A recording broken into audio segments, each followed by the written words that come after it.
Primeira carta de Paulo aos Coríntios, capítulo 14.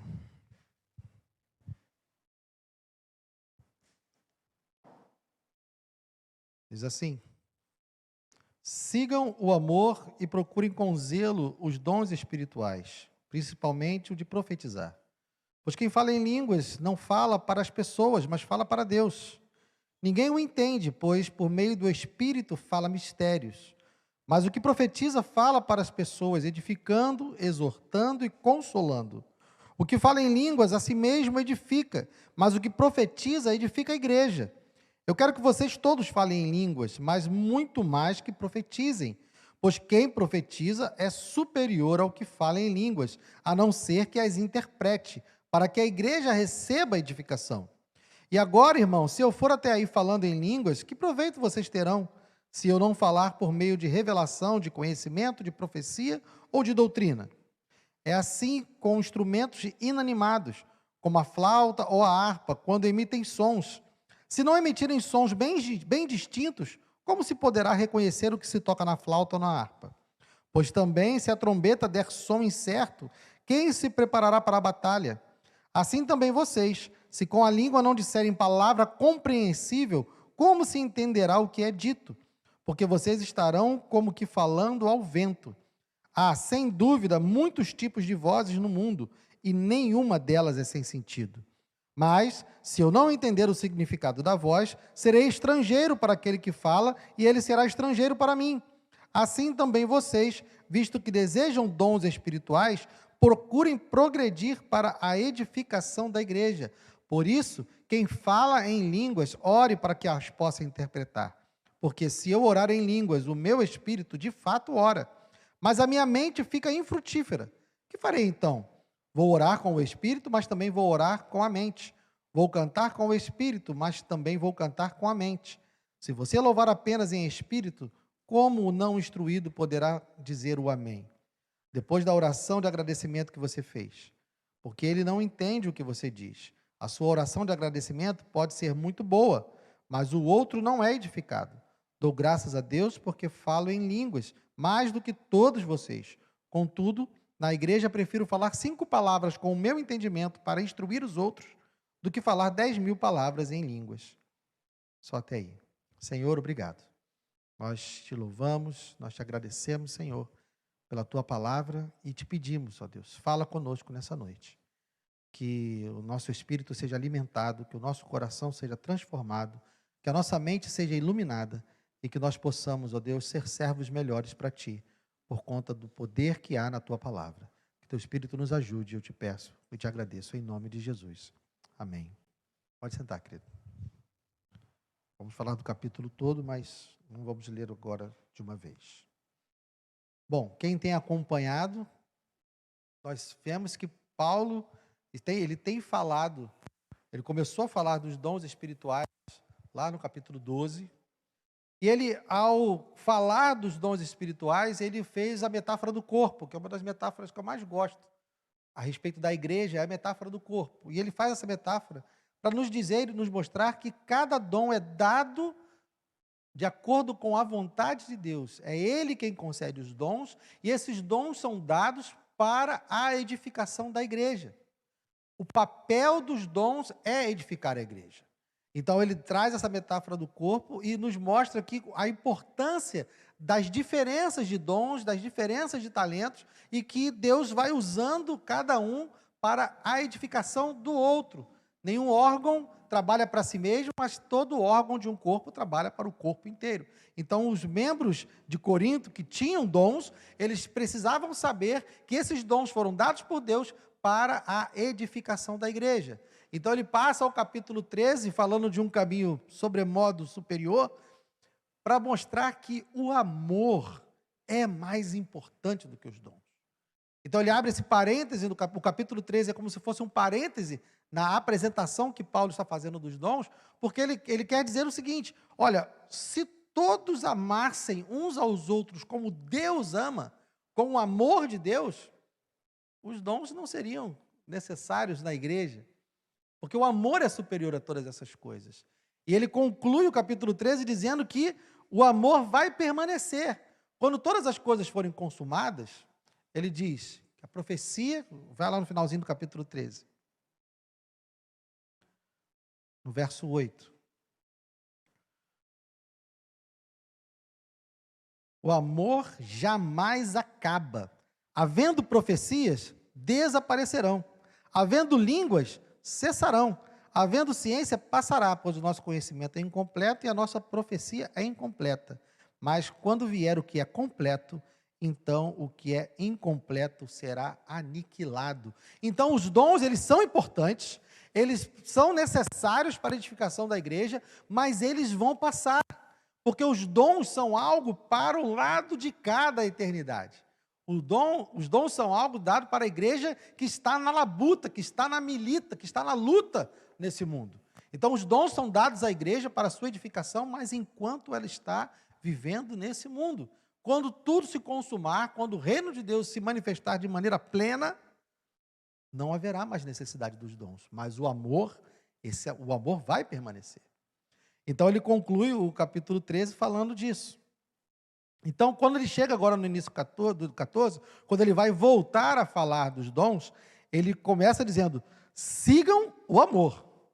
Não se esqueçam, o amor é o mais importante. Amar é mais importante. Não importa quantos dons você tenha, não importa o quanto haja de manifestação de poder de Deus na sua vida, se não tiver amor, né, isso nos remete ao capítulo 13.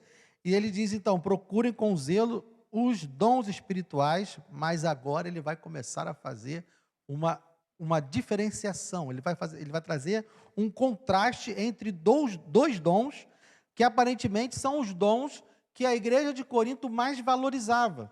Você vê que ele já fala desses dons ali no versículo que eu li no capítulo 13, né? Ele diz que, havendo profecias, desaparecerão, havendo línguas, cessarão. Porque ele vai falar, principalmente o de profetizar. Então ele agora vai começar a fazer um contraste entre o dom de profecia e o dom de línguas. Ele inicia sua argumentação dizendo: procurem com zelo os dons espirituais, principalmente o de profetizar. Pois quem fala em línguas não fala para as pessoas, mas fala para Deus. Ninguém o entende, pois por meio do Espírito fala mistérios. Mas o que profetiza fala para as pessoas, edificando, exortando e consolando. O que fala em línguas a si mesmo edifica, mas o que profetiza edifica a igreja. Então, se lembre da argumentação do capítulo 12, onde ele faz a metáfora do corpo, nos dizendo que os dons são dados à igreja para a edificação do corpo, para a edificação da igreja. Então, Paulo ele começa a nos mostrar aqui que existem dons que são mais importantes do que outros. Da mesma forma que existem órgãos no corpo, né, que são mais... Você vive sem uma mão, mas você não vive sem o cérebro, você não vive sem o coração. Então, todos os dons são importantes, mas alguns são mais importantes do que outros. Por quê? Porque visam a edificação da igreja. Então, Paulo está nos dizendo aqui que, na comparação entre profecia e língua, profecia é mais importante, porque o dom da profecia edifica a igreja. Então o dom de línguas não é importante? Edifica aquele que fala, edifica o seu relacionamento com Deus, mas o dom de profecia, ele edifica a igreja como um todo.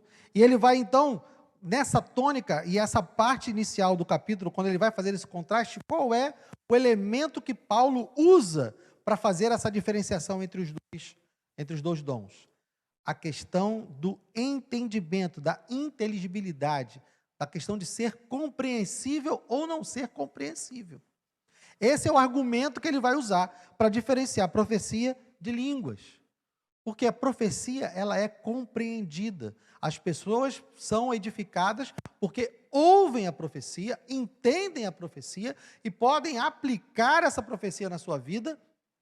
Então, aqui o texto nos dá o papel da profecia, né? Versículo 3. Mas o que profetiza fala para as pessoas fazendo o quê?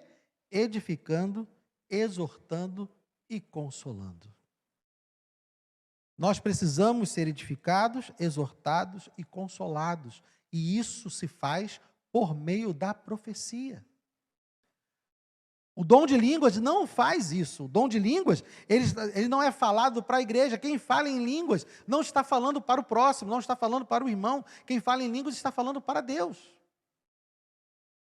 E edifica a si próprio, porque é um exercício de dom onde o Espírito Santo vai interceder por ele com gemidos inexprimíveis. E isso edifica a vida daquele que está falando em línguas, mas não edifica a vida da igreja.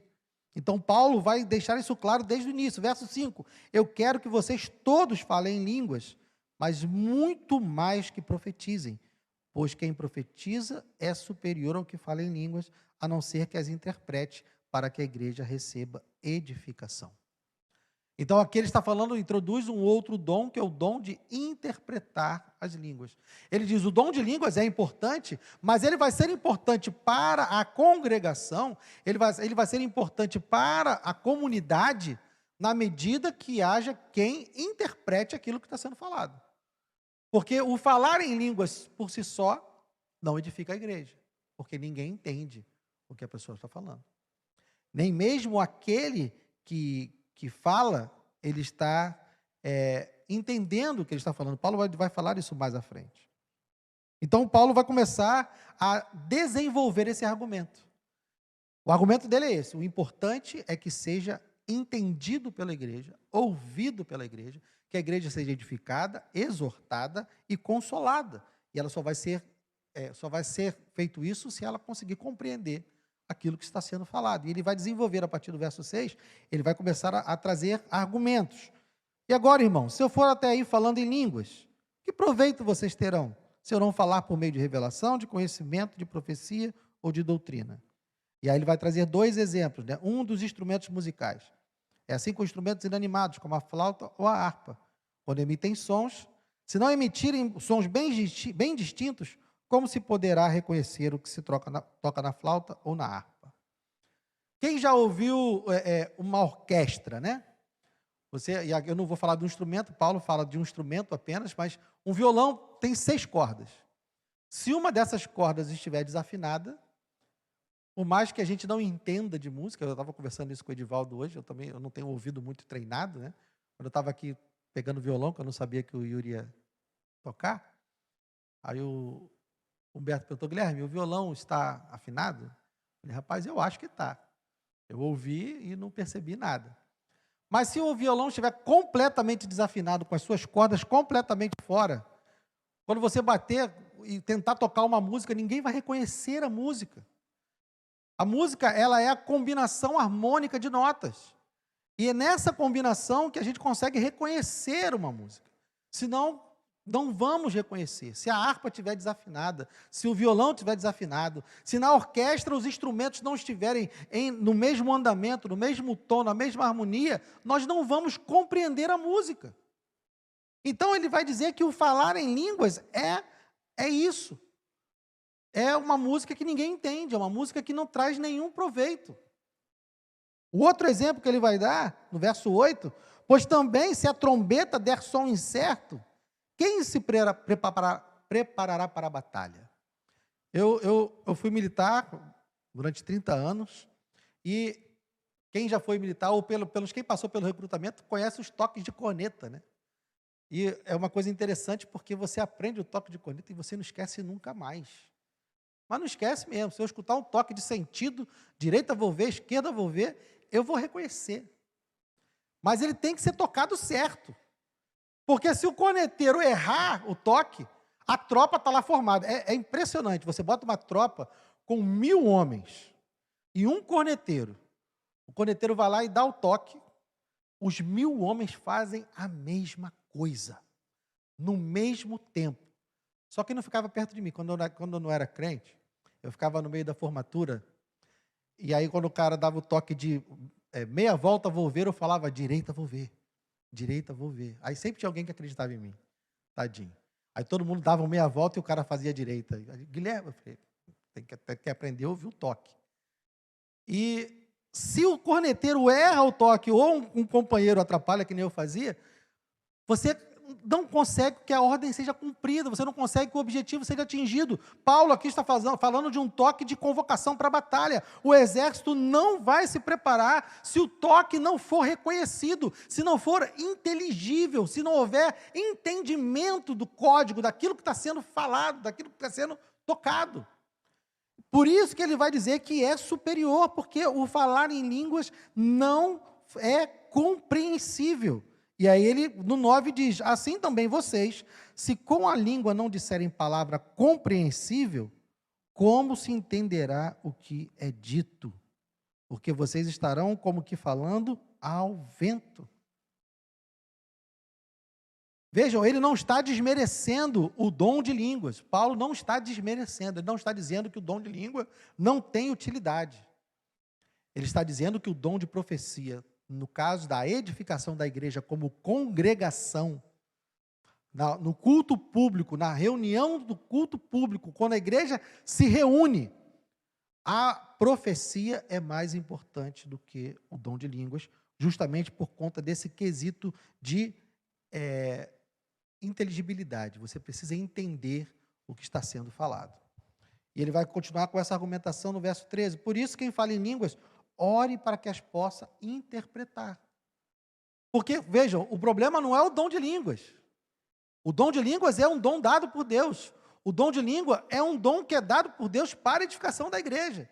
Mas edifica o falante, se não houver quem interprete. Então, é dado para a edificação da igreja. Se eu tenho o dom de línguas e falo em línguas, eu estou sendo edificado. O dom está cumprindo o seu propósito de me edificar. Mas para que ele edifique a igreja, é necessário que haja alguém que interprete, alguém que possa ouvir a língua sendo falada e possa dizer para a igreja o que está sendo falado. Porque senão, não está edificando a igreja. Então, no contexto do culto público, para que se fale em línguas, é preciso que haja quem interprete. E aí no 14 ele vai mais longe, que é aquilo que eu havia dito. Por quê? Se eu orar em línguas, o meu espírito de fato ora, mas a minha mente fica infrutífera. Quem tem o dom de línguas, sem o dom de interpretação de línguas, sabe que está falando em línguas, sabe que o Espírito Santo está falando por meio dele, e ele está falando em línguas, está se dirigindo a Deus em línguas, mas ele também não entende o que está sendo dito. Então, quem fala em línguas também não entende. E a sua mente, então, fica infrutífera. Existe uma experiência, existe um relacionamento, existe algo que nos edifica quando falamos em línguas? Sim, mas Paulo nos diz, a nossa mente fica infrutífera. Então, o que você faz? O que farei, então? Vou orar com o Espírito, mas também vou orar com a mente. Vou cantar com o Espírito, mas também vou cantar com a mente. O Guilherme, ele estava falando de falar em línguas, agora ele está falando de orar. É orar, porque ele diz no começo, quem fala em línguas, fala para Deus. Falar para Deus é orar. Então não há uma inconsistência quando ele muda, né, a palavra para orar. Então ele está dizendo que enquanto ele está falando em línguas, a sua mente também está orando na sua língua inteligível, para que a sua mente não fique infrutífera. Então, o argumento da inteligibilidade é o que vai ser central nessa porção. E ele continua, se você louvar apenas em espírito, como não instruído poderá dizer amém depois da oração de agradecimento que você fez? Imagina, você está na igreja, e tem um irmão orando em línguas do seu lado, e quando ele termina a oração, ele olha para você e fala assim, não vai dizer amém não? Eu não sei o que você falou. Como é que eu vou dizer amém para algo que eu não sei o que você falou? Como eu vou concordar com a sua oração se eu não sei o que foi dito? Então, ele não vai conseguir com que aqueles que estão ao seu redor concordem com a oração. E ele diz, porque ele não entende o que você diz. A sua oração de agradecimento pode ser muito boa, mas o outro não é edificado. Dou graças a Deus porque falo em línguas mais do que todos vocês. Mais uma vez, Paulo demonstrando que ele não está menosprezando o dom de línguas. Ele não está questionando o dom de línguas. Ele não está diminuindo, ele está simplesmente colocando o dom no seu lugar. Ele está colocando o dom no seu papel, na edificação da igreja, porque se todos os dons fossem usados da mesma maneira, não teríamos dons diferentes. Teríamos apenas um dom para ser usado da mesma maneira em todas as situações. Ele está nos mostrando que o dom de línguas tem um papel e o dom de profecia tem outro. 19. Contudo, na igreja, prefiro falar 5 palavras com o meu entendimento para instruir os outros do que falar 10.000 palavras em línguas. Então, vejam a importância. Ele está dizendo que o entendimento, na hora que a igreja está reunida, na hora que a congregação está louvando a Deus, está cultuando a Deus, o dom de profecia vai edificar a igreja, vai ser mais proveitoso para a igreja do que o dom de línguas, se não houver quem interprete. Havendo quem interpreta, e aí mais à frente ele vai disciplinar o dom, mas havendo quem interpreta, sim, a igreja também será edificada. Mas não havendo quem interprete, então não há porquê se falar em línguas. E aí ele vai trazer um novo argumento, ele vai trazer outra argumentação. Porque o primeiro argumento foi sobre a inteligibilidade, foi sobre ser entendido e assim a igreja ser edificada. A partir do 20, ele vai iniciar um outro argumento que é um pouco mais complexo. Irmãos, não sejam meninos no entendimento. Quanto à maldade, sim, sejam crianças. Mas quanto ao entendimento, sejam pessoas maduras. E aí agora ele vai invocar o Antigo Testamento e nos diz, na lei está escrito, falarei a este povo por meio de homens de outras línguas e por meio de lábios de outros povos, nem assim me ouvirão, diz o Senhor. Por que Paulo aqui está invocando o Antigo Testamento para falar, para argumentar contra o uso das línguas sem a interpretação? Vejam, as línguas sem entendimento eram vistas, e Deus apresentou isso ao longo da sua trajetória com Israel, apresentou o uso de línguas estranhas, o uso de línguas ininteligíveis, como sinal de juízo. Vai lá para Deuteronômio, deixa marcado aí 1 Coríntios e dá um pulinho lá em Deuteronômio, capítulo 28.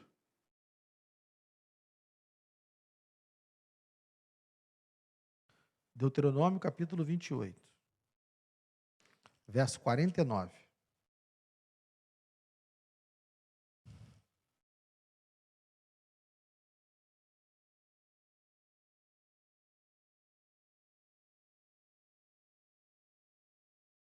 Deuteronômio 28, 49.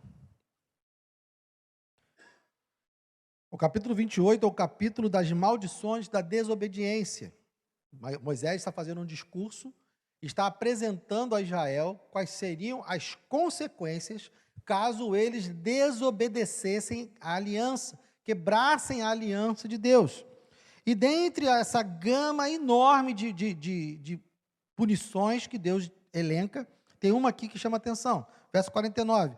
O Senhor fará vir contra vocês uma nação de longe, que virá da extremidade da terra como o voo impetuoso da águia, uma nação cuja língua vocês não entenderão. E aí, em cima dessa maldição da desobediência, Isaías vai profetizar. Avança lá para Isaías, capítulo 28.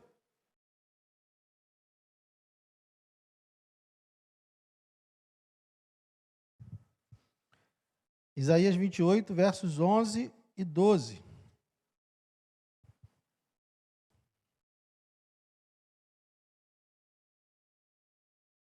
Isaías 28, 11 e 12. Isaías profetizando contra Israel, ele diz: pois bem, por meio de lábios zombeteiros e de uma língua estranha, o Senhor falará a este povo, ao qual ele disse: esse é o descanso, deem descanso ao cansado, este é o refrigério. Mas eles não quiseram ouvir. Pode voltar lá para 1 Coríntios. 1 Coríntios. Percebam que Deus já tinha dado o sinal de que, em meio às punições, eles teriam contato com línguas estranhas. Isso seria um sinal de juízo. Então, Paulo está usando essa argumentação, ele está dizendo, olha, não sejam meninos do entendimento, vocês não sabem o que vocês estão fazendo. Vocês falando de maneira ininteligível, vocês falando de maneira que o povo não entenda, vocês fazendo isso, vocês estão trazendo um sinal de juízo para essas pessoas. E aí ele vai dizer, por isso, então, no 22, por isso, as línguas constituem um sinal não para os que creem, mas para os que não creem. A profecia, no entanto, não é para os que não creem, e sim para os que creem. Assim, se toda a igreja se reunir no mesmo lugar e todos se puserem a falar em línguas, no caso de entrarem pessoas não instruídas ou não crentes, será que não vão dizer que vocês estão loucos? Porém, se todos profetizarem e entrar ali um não crente ou não instruído, ele será convencido por todos e julgado por todos. Os segredos que ele tem no coração se tornarão manifestos, e assim, prostrando-se com o rosto em terra, adorará a Deus, testemunhando que Deus está de fato no meio de vocês. Então entendam que quando o não crente ouve a língua ininteligível, ele é afastado, porque Deus, quando quer trazer juízo, ele usa linguagem que as pessoas não entendem. Quando Deus quer julgar uma nação, julgar um povo, ele usa uma maneira de não ser entendido. Então, o não entendimento é sinal de juízo, e o não entendimento vai afastar o não crente, vai fazer com que ele seja afastado da salvação que há em Deus. Mas quando a igreja profetiza, quando o não crente entra na congregação e ouve a profecia, que é a palavra de Deus, que exorta, que consola, aí sim, aí ele é alcançado pela salvação. Ele é alcançado pelo poder de Deus. Então, o falar em línguas de maneira desordenada, o falar em línguas no culto público de maneira desordenada, sem haver quem interprete, afasta. É um sinal de juízo. Deus, quando quer afastar, quando quer condenar, ele usava o artifício das línguas ininteligíveis. E o povo deveria saber disso. Por isso que Paulo está usando esse argumento. Parem de fazer isso. Porque se vocês acham que estão sendo espirituais, se vocês acham que estão sendo uma igreja espiritual, porque estão todos falando em línguas ao mesmo tempo, esqueçam. Porque não é isso. Não é para isso que o dom é dado. Não foi para isso que o dom foi concedido. Então ele vai partir agora para a parte prática. Ele trouxe toda a sua argumentação. Ele, no capítulo, do verso 1 até o verso 25, ele fez toda a sua argumentação, explicando por que o dom de profecia é superior ao de línguas, o bem que o dom de profecia faz no meio da congregação, o mal que o dom de línguas não interpretado e de maneira desordenada faz no meio da congregação, e a partir, então, dessa argumentação, ele vem trazendo a parte prática. No verso 26, que fazer, então, irmãos? Bom, Paulo, se você está me dizendo que eu não posso falar em línguas, né, de maneira desordenada, sem ter quem interprete no culto, que a gente deve priorizar o dom de profecia, que é a profecia que deve estar mais presente na congregação, no meio do culto público, então o que a gente faz? Ele diz, quando vocês se reúnem, um tem salmo, outro tem ensino, este traz revelação, aquele fala em línguas, e ainda outro faz a interpretação. Que tudo seja feito para a edificação. Quer saber se algo deve estar no culto público? Quer saber se algo deve estar presente na congregação durante a adoração a Deus? Pergunte-se, isso edifica? Isso traz edificação para a igreja? Essa é a questão que Paulo está trazendo. É preciso que seja tudo feito para a edificação. Essa é a razão, esse é o propósito, foi por isso que Deus deu os dons. E aí ele começa então a trazer os exemplos práticos. No caso de alguém falar em línguas, que não sejam mais do que 2, ou quando muito 3, e isso sucessivamente, ou seja, nada de falar ao mesmo tempo. E haja quem interprete.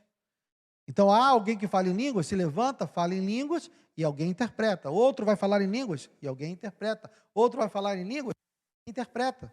Porque isso traz edificação para a igreja. Mas no 28, não havendo quem interprete, o que faz? fique calado na igreja, falando consigo mesmo e com Deus. O dom de falar em línguas não edifica a pessoa que fala? Não foi isso que Paulo disse lá no começo? Se não houver quem interprete, quem está sendo edificado é aquele que está falando em línguas. Então, se apenas ele está falando, está sendo edificado, que ele faça isso de modo privado. Não faça isso no público, não faça isso no meio da congregação. É preciso que ele se cale. E agora, Paulo também vai disciplinar o dom de profecia. Ele falou, olha, o dom de línguas tem o seu lugar, tem o seu papel e tem que ser dessa forma. E o de profecia, que eu disse que eu quero que vocês tenham, o de profecia, que eu disse que é importante, ele também precisa ser disciplinado. Então ele diz, no 29, tratando-se de profetas, falem apenas 2 ou 3, e os outros julguem. Porque vejam,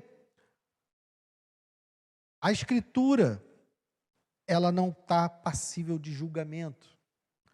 Os profetas bíblicos, as profecias que eles trouxeram para nós no cânon, elas não são passíveis de julgamento.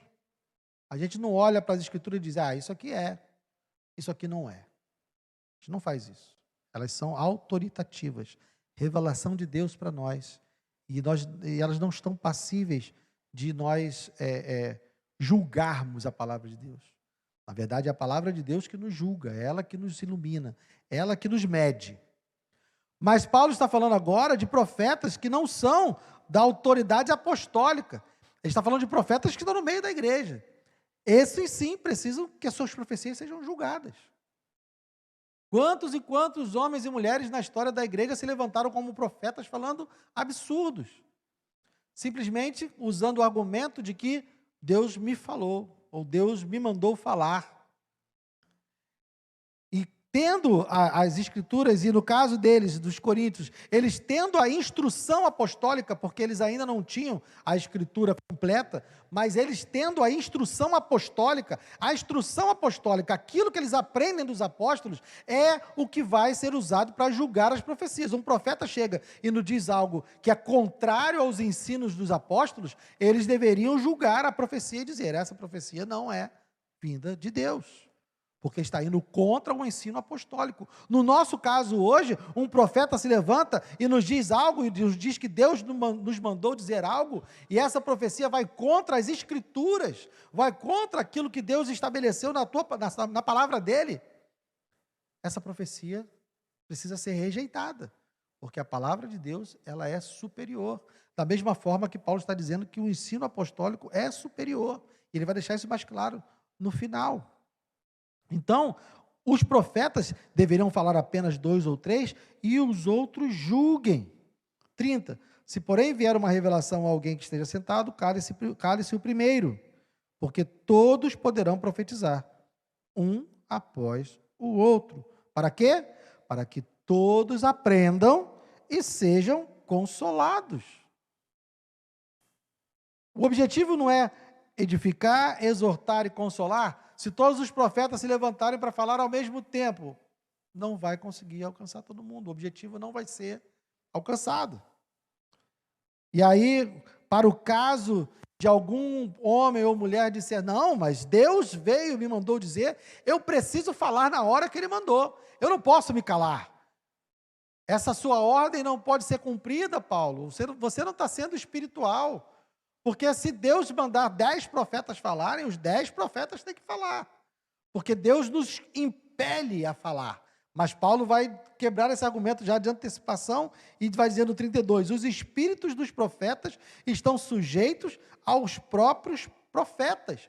Por quê? Porque Deus não é Deus de confusão, e sim de paz. Então não adianta usar esse argumento. Deus, você entende que Deus te deu, olha, se tiver algum profeta falando, você não vai falar. Você não é impelido a falar, você tem como dominar isso. Porque Deus não é Deus de confusão, não quer 2 pessoas falando ao mesmo tempo. Já falaram 2, 3 profetas, e você tem uma palavra para falar? Não fale. Porque foi determinado que não seja assim. E preciso entender que é para ter ordem no culto, porque Deus não é Deus de confusão, não vai ter todo mundo falando ao mesmo tempo. E isso vai atrapalhar o aprendizado, vai atrapalhar o ensinamento. E agora, meus irmãos, vem a parte mais difícil, a parte mais complicada. Como em todas as igrejas dos santos, que as mulheres se conservem caladas na igreja, porque não lhes é permitido falar, mas estejam submissas, como também a lei o determina. Se, porém, querem aprender alguma coisa, perguntem em casa ao seu próprio marido, porque para a mulher é vergonhoso falar na igreja. E fazer, agora, Guilherme, o que você vai fazer com isso? Irmãos, o capítulo 14, ele tem algumas controvérsias, como essa própria que eu falei aqui do Antigo Testamento, do exemplo que ele deu ali das línguas estranhas. Tem esse momento das mulheres também. E eu confesso aos irmãos que é muito difícil e não há consenso nem mesmo entre os estudiosos. Então, dois mestres que eu gosto de consultar, né, quando vou estudar o texto bíblico, eles discordam entre si, entre várias coisas, só nesse capítulo aqui. Então, se você for ver o que Augusto Nicodemos fala do capítulo 14, se você for ver o que D.A. Carson fala do capítulo 14, eles discordam em quase tudo. E aí fica o Guilherme ali no meio, né, pedindo a Deus, Senhor, me ajuda e me abençoa. Existem várias interpretações a respeito desse texto, mas vou começar dizendo o que Paulo não diz. Paulo não está dando um absoluto de que as mulheres devem ficar caladas na igreja, porque eu posso afirmar com segurança que Paulo não está dizendo aqui um absoluto, ou seja, que a mulher tem que ficar calada em todas as situações da igreja. Porque no próprio capítulo 11, e aí eu vou deixar de dever de casa para você ler o capítulo 11, e já foi ministrado aqui o capítulo 11, no próprio capítulo 11, Paulo vai dizer que as mulheres podem orar e profetizar, desde que estejam com o véu. Então, Paulo não está trazendo aqui, nesse texto, um absoluto, porque no próprio capítulo 11, ele já disse que mulheres poderiam orar e profetizar na igreja, desde que estivessem com um sinal de que estavam debaixo de autoridade. E nessa cultura, o sinal era o véu. Então, Paulo não está trazendo esse absoluto. Então, o que ele está nos dizendo? Dentre as várias opções, e eu não vou cansar os irmãos trazendo todas as opções, eu vou simplesmente trazer a que eu entendo ser a melhor interpretação desse trecho. Pensando no contexto imediato, qual foi a ordem que Paulo deu que estava mais próxima desse texto? Ele deu a ordem de que as profecias feitas pelos profetas fossem julgadas. Esse julgamento era feito pelos outros profetas que estavam na congregação. Então, dentro desse contexto imediato, o que Paulo está proibindo aqui é que a mulher faça o julgamento da profecia. Somente isso. Então, na congregação, no culto público, os profetas se levantavam, falavam as suas profecias, e essas profecias deveriam ser julgadas pelos outros profetas. Mas Paulo está dizendo que no culto público, as mulheres não deveriam fazer isso. E elas, tendo alguma dúvida em relação à profecia levantada no culto, elas devem tirar essa dúvida com o seu marido em casa. O Nicodemos estende, né, e diz que a mulher, sendo solteira, pergunta para o pastor, sobrou para o pastor, para explicar a profecia que ela ouviu e não entendeu. Mas, então, o que está sendo dito aqui é que nessa cultura, nesse momento, as mulheres não deveriam fazer o julgamento da profecia. Unicamente, Paulo, em outros textos, ele defende o trabalho da mulher, ele defende a maneira que a mulher se porta na igreja, os trabalhos que elas realizam na igreja, e inclusive aqui na carta aos Coríntios, ele fala da mulher orando e profetizando. Mas, nesse caso específico do julgamento dos profetas, no julgamento das profecias feito pelos profetas no culto público, ela não deveria fazer isso. Ok? E aí Paulo parte então para as considerações finais. E aqui ele vai invocar a sua autoridade apostólica. Lembra que eu falei que eles não tinham o cânon? Eles não tinham a maneira, a Bíblia completa na sua mão para usar como meio de medir, como meio de julgar as profecias. Paulo, então, vai dizer, olha, ele vai invocar a sua autoridade apostólica. Por acaso a palavra de Deus se originou no meio de vocês? É óbvio que a resposta é não. Ele está sendo irônico, né? Ou será que ela veio exclusivamente para vocês? Claro que não. Então Paulo vai dizer: se alguém se considera profeta ou espiritual, reconheça que é mandamento do Senhor o que eu estou escrevendo para você. Olha a autoridade apostólica aqui. O parâmetro, a medida para a profecia, a medida para o julgamento das profecias é o ensino apostólico, o ensino dos apóstolos. No nosso caso, nós já temos o ensino dos apóstolos fechado no cânon.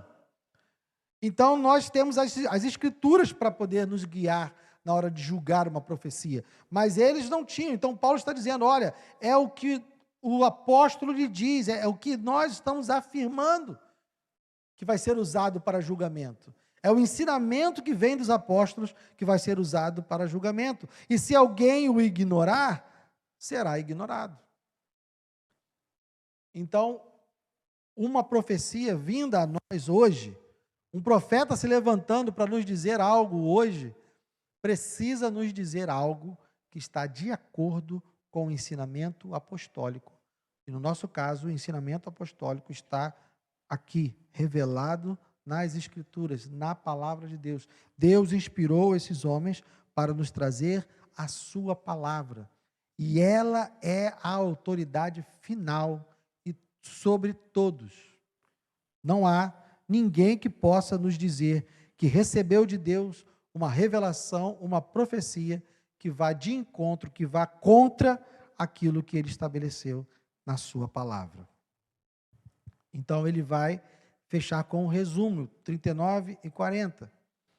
Portanto, meus irmãos, procurem com zelo o dom de profetizar, e aqui ele coloca, né, desde o início, ele prioriza o dom de profetizar, mas vejam que ele também valoriza o dom de línguas. E não proíbam que se fale em línguas. Tudo, porém, seja feito com decência e ordem. Que decência e ordem? De acordo com as estipulações, de acordo com os princípios que ele estabeleceu aqui. É para ter profecia? Sim. De que maneira? Da maneira como que ele disse aqui. É para ter o dom de línguas manifestado no meio da igreja? Sim. Como? Da maneira que ele disciplinou aqui. Por quê? Porque tudo precisa ser feito com decência e ordem. Então, irmãos, considerações finais. Eu não sei se vocês repararam, e eu vou falar de acordo com Carson, porque o Nicodemos discorda nesse ponto, mas vocês repararam como é que o culto era um culto dinâmico, era um culto diferente, onde havia participação das pessoas? Paulo vai dizer, olha, o que fazer então, quando vocês se reúnem, um tem salmo, outro tem ensino, este traz uma revelação, aquele fala em línguas, esse outro faz interpretação, que tudo seja feito para edificação, ou seja, não havia meros espectadores na adoração a Deus.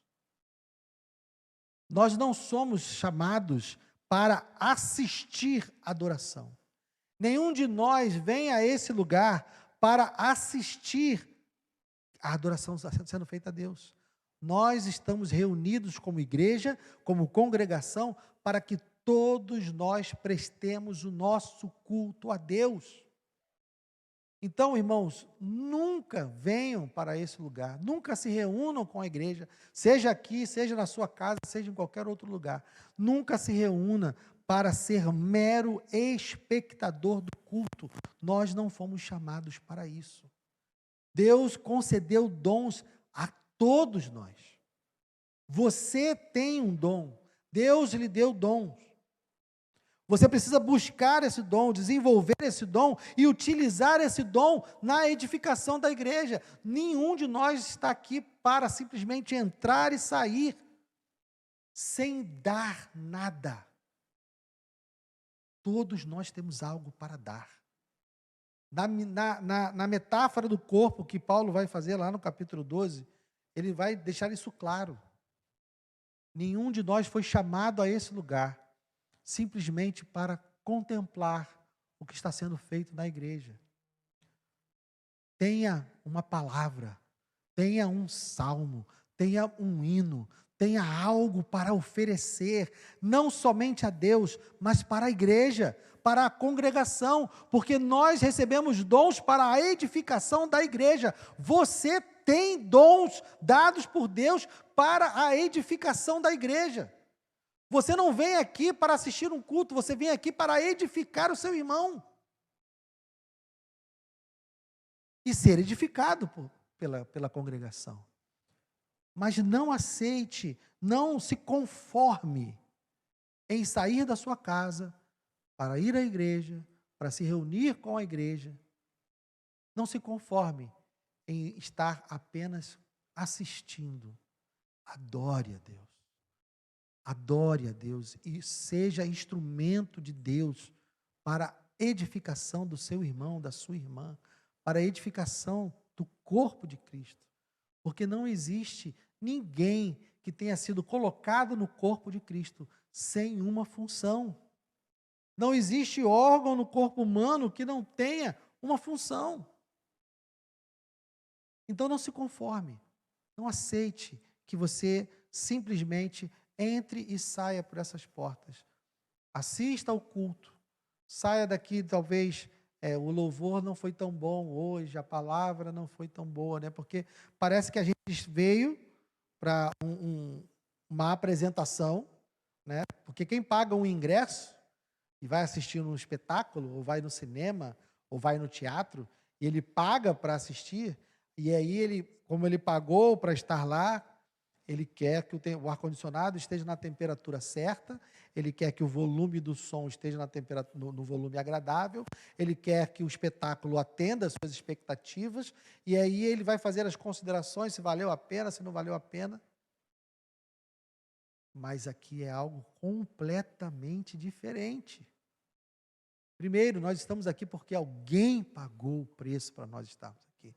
Jesus Cristo pagou o preço para nós estarmos aqui. É Ele quem tem que ser agradado, é Ele que precisa ser adorado, é para Ele que nós estamos aqui, é por causa dEle que nós estamos aqui. O culto, os dons, tudo que Deus concede a nós para estarmos aqui servindo, é para a glória dEle, é para nós acrescentarmos e darmos a Ele.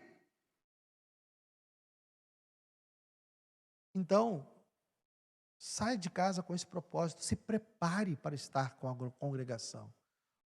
Conheça a palavra de Deus, conheça os salmos, conheça os hinos, desenvolva os seus dons, cultive, busque os dons, para que você seja instrumento de Deus no meio da congregação. Porque você foi chamado para isso. Eu e você fomos chamados para isso. Fomos colocados no corpo de Cristo para isso. Jesus nos salvou para isso, enquanto estivermos aqui. Ele está nos levando para o céu, está nos conduzindo para a eternidade com Ele. Mas enquanto isso, eu e você pertencemos uns aos outros. Eu pertenço a você, você pertence a mim. Eu estou aqui para edificar a sua vida, você está aqui para edificar a minha vida, e uns dos outros. Então vamos crescer nesse relacionamento, vamos crescer nessa troca, nesse culto, porque essa é a vontade de Deus para nós. Amém? Vamos ficar de pé.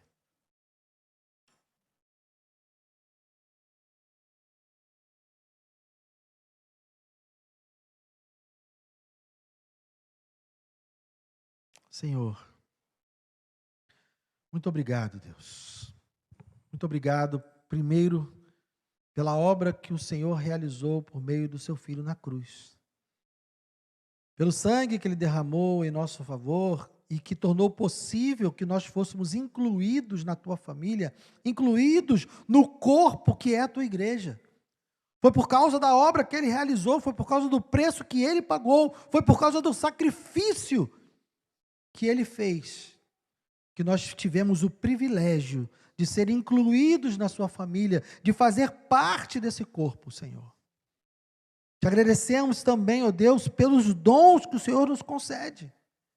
Estamos aqui reunidos como igreja, Senhor, e o Senhor deu dons a cada um de nós, para que pudéssemos ser instrumentos de edificação uns dos outros. Senhor, que privilégio que o Senhor nos deu. Nós que éramos o problema, nós que éramos os perdidos, o Senhor nos resgatou, pagou o preço do nosso pecado, nos incluiu na sua família e nos deu dons para que pudéssemos, ao invés de sermos instrumentos do mal, sermos instrumentos da tua igreja. Oh, Senhor, muito obrigado por isso.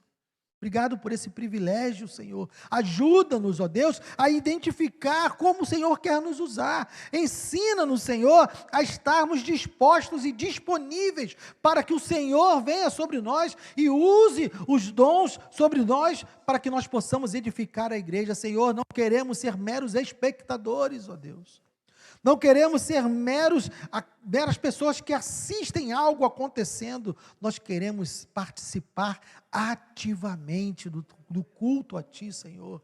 Queremos participar ativamente da edificação da Tua igreja pelo poder do Teu Espírito. Espírito esse que o Senhor colocou dentro de nós e desenvolveu dons a nós. Senhor, ajuda-nos, Senhor.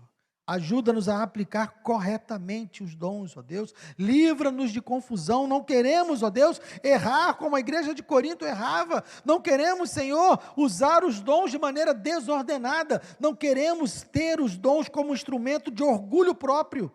Mas queremos, Senhor, estar a serviço uns dos outros. Queremos, ó Deus, estar sendo usados por Ti para a edificação da Tua igreja. Não nos deixe, Senhor, negligenciar esse privilégio, ó Pai. Privilégio de pertencer à sua família, privilégio de receber o seu Espírito, privilégio de receber dons dados por Ti, e privilégio de ser instrumento de bênção na vida dos meus irmãos. Ajuda-nos, Senhor, eu te peço. Agora eu peço também, ó Deus, que o Senhor nos leve em paz para os nossos lares. Guarda-nos, Senhor, de todo mal. E que o Senhor seja glorificado na nossa vida em todo o tempo. E que esses dons que o Senhor nos concede sejam usados onde quer que o Senhor nos coloque, onde quer que o Senhor queira. Ajuda-nos. Eu te peço e te agradeço em nome de Jesus. Amém e amém. Deus abençoe.